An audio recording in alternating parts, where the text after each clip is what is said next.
Bagbin has officially been sworn in as the Speaker of the Ninth Parliament of the Fourth Republic of Ghana. Swearing-in ceremony held on January 7, 2025 followed his endorsement by the Speaker role by President-elect John Dramani Mahama.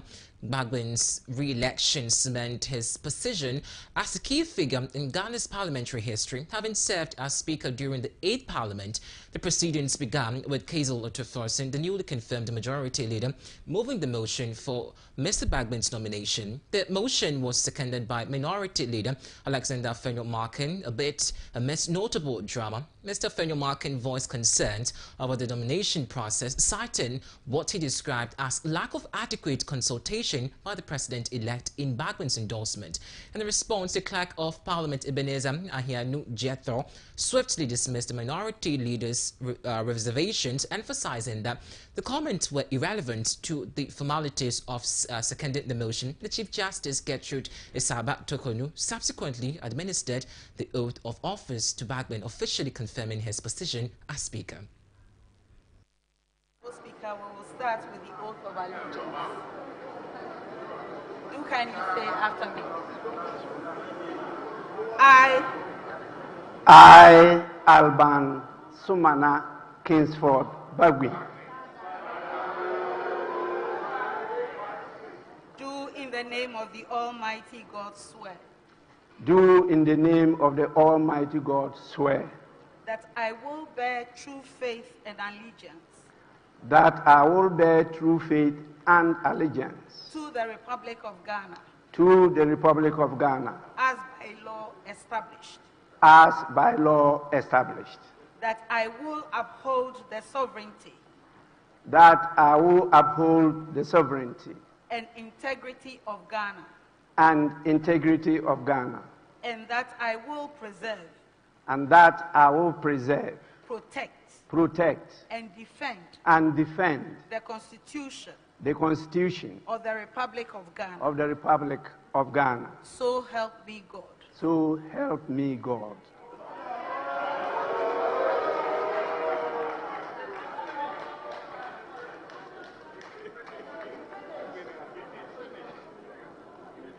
Now we will have the Speaker's oath. I, Alban Sumana Kingsford Bagbin, do in the name of the Almighty God swear. Do in the name of the Almighty God swear. That I will bear true faith and allegiance. That I will bear true faith and allegiance. To the Republic of Ghana. To the Republic of Ghana. As by law established. As by law established. That I will uphold the integrity. That I will uphold the integrity. Of the Republic of Ghana. Of the Republic of Ghana. That I will faithfully. That I will faithfully. And conscientiously. And conscientiously. Discharge my duties. Discharge my duties. As Speaker of Parliament. As Speaker of Parliament. And that I will uphold. And that I will uphold. Preserve. Protect. And defend. And defend. The Constitution of the Republic of Ghana. The Constitution of the Republic of Ghana. And that I will. And that I will. Do right. Do right. To all manner of persons. To all manner of persons. In accordance. In accordance. With the Constitution of Ghana. With the Constitution of Ghana. And the laws. And the laws. And conventions. And conventions. Of Parliament. Of Parliament. Without fear. Without fear. Or favor. Or favor. Affection. Affection. Or ill will. Or ill will. So help me God. So help me God.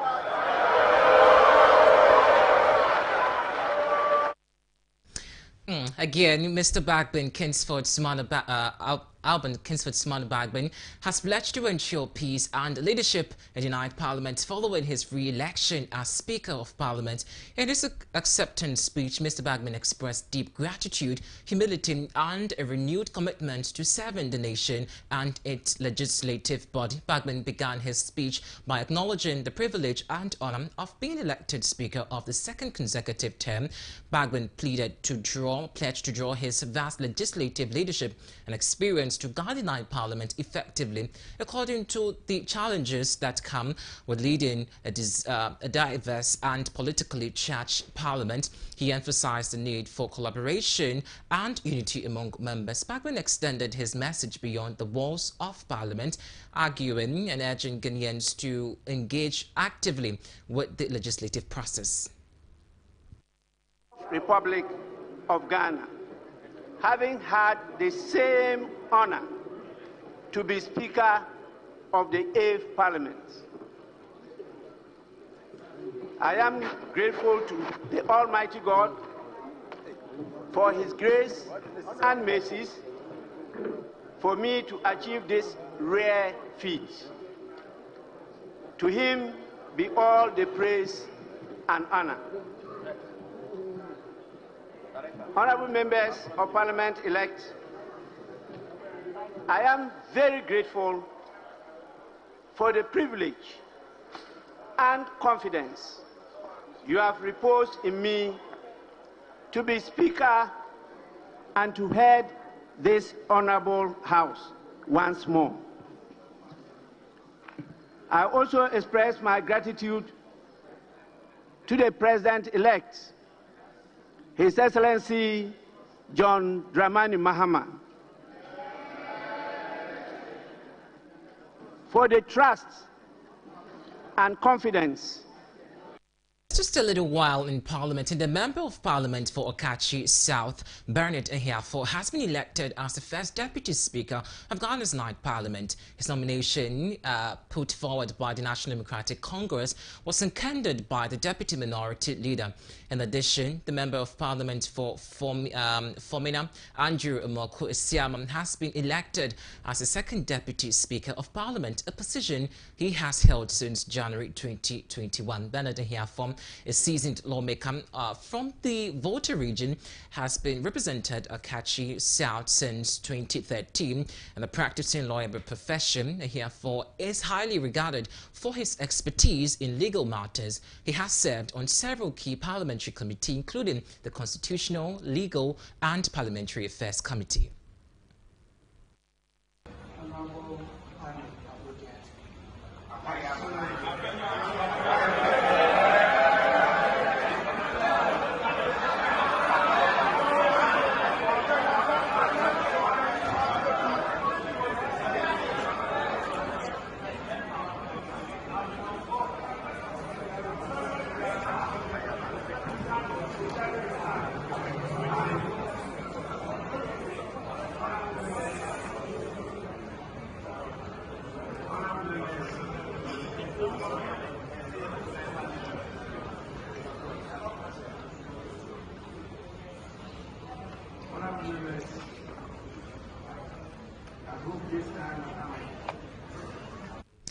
The Member of Parliament for Ejumaku Inyan Isiam, Dr. Kizolotu Thorson, is now the majority leader of Ghana's ninth Parliament. This decision follows the National Democratic Congress caucus's resolution to retain its leadership from the 8th Parliament in the new legislative session. Supporting Dr. Thorson is Emmanuel Ama Kofi-Boa, the Member of Parliament for Elembele, minority leader, to serve as deputy majority again. He was named the majority chief whip, continuing his vital role in managing party discipline and legislative according to Mr. Ahmed Ibrahim, MP for Banda and formerly the deputy minority chief whip, now assumes the position of deputy majority chief whip, reflecting continuity in leadership within the NDC's parliamentary caucus.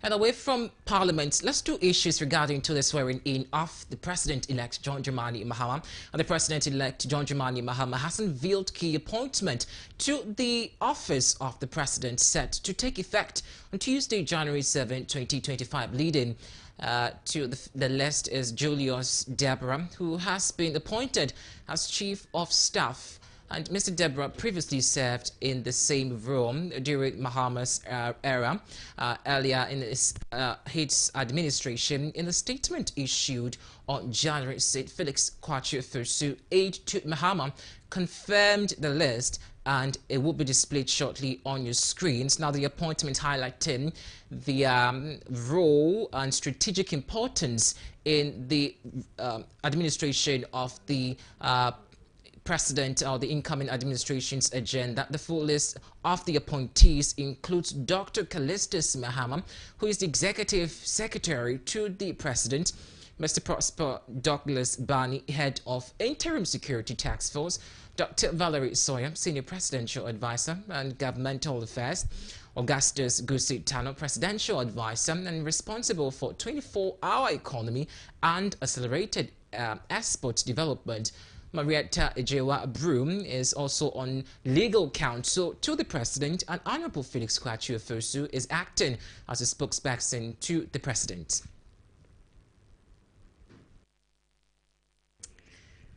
Well, the list will be displayed shortly on your screens, but still on preparations for the ceremony, waiting for the president-elect, soon to be officially confirmed as president. The Ministry of Information has announced a temporary closure of several roads in Accra to ensure a secure and seamless inauguration ceremony for President-elect John Dramani Mahama. The closure, effective on January 7, 2025 from 6 o'clock a.m. to 6 o'clock p.m.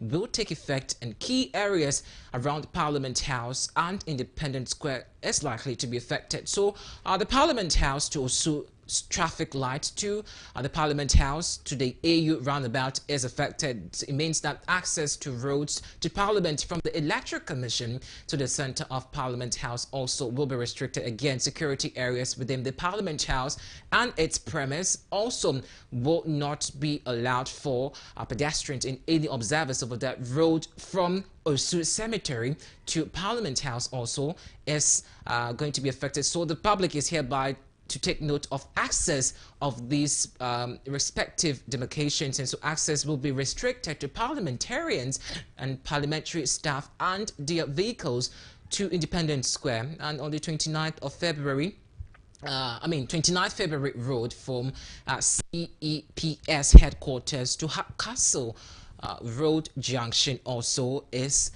going to be affected. So pedestrians and vehicles wanting to apply that stretch, you will hereby reminded that the road unfortunately will not be in use.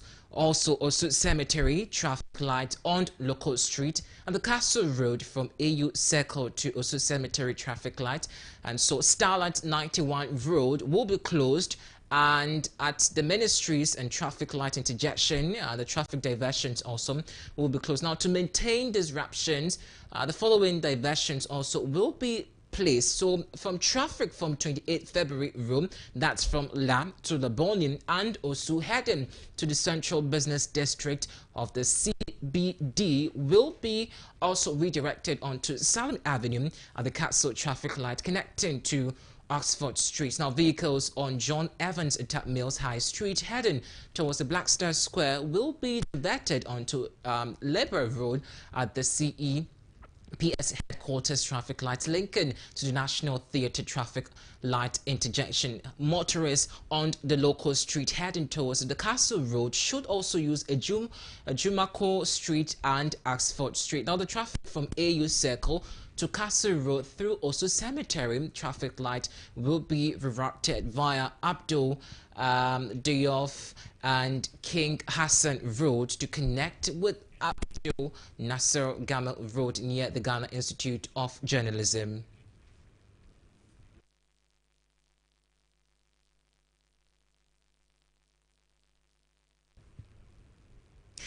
Away from the preparations for the inauguration of the president-elect, let's do matters with some legal issues. And President Nana Dankwa Akufo-Addo has dismissed a petition seeking the removal of Chief Justice Gertrude Saki Turkonu, the president, after thorough consultation with the Council of State concluded that the petition filed by Professor Stephen Kweku Azam lacked merit and did not declare a prima facie case warranting further investigation. The petition accused Chief Justice Tokonu of misconduct and incompetence, citing alleged panel reconstruction and constitution issuance of practice directions and constitutional breaches. However, the President's review identified key comments and stated that lack of supporting evidence, the allegations were supported or unsupported by credible documentations or factual basis. Again, consistency with law.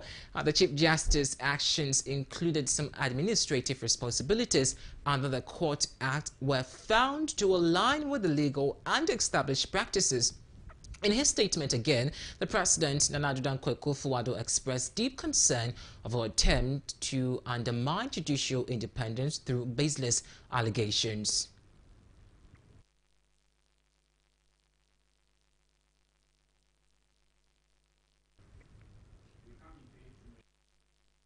And away from that, Dr. Mahmoud Bawumia, the outgoing Vice President of Ghana, has expressed heartfelt gratitude to Ghanaians for the unwavering support throughout his tenure from 2017 to 2024.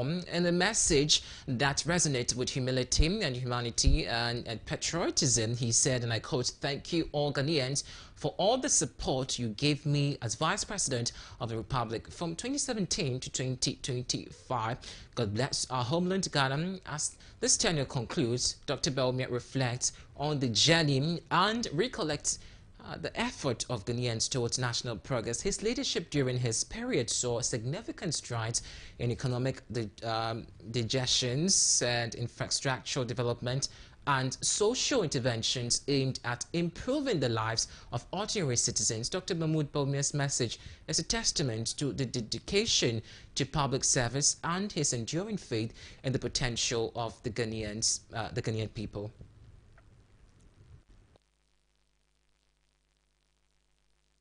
Away from that, let's do some sad issue relating to some fire outbreak that ensued in the late hours of yesterday. And the Tamale timber market has been ravaged by a fire late Monday night, marking the third major market fire to occur in recent weeks. Now, the incident follows a devastating fire at the Kantamanto market in Accra and the Kwadaso Road market in Kumasi, leaving numerous traders counting their losses. Firefighters face challenges in containing the blaze due to the congested nature of the markets and difficulties in accessing adequate water supplies. The cause of the fire is currently under investigation, and these requiring incidents highlight serious concerns about fire safety measures in markets across the country.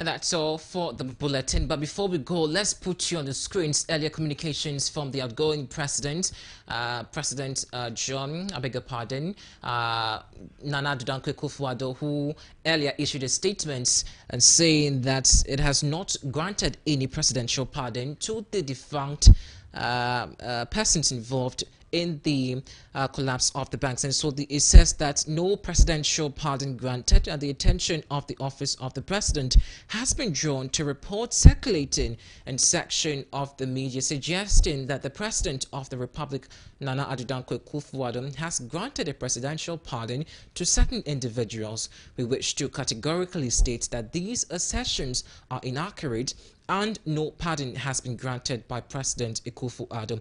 The public is kindly urged to disregard any contrary information and rely on official communications from the office of the president. And this was signed by the Director of Communications from the office of the president, Eugene Ahin.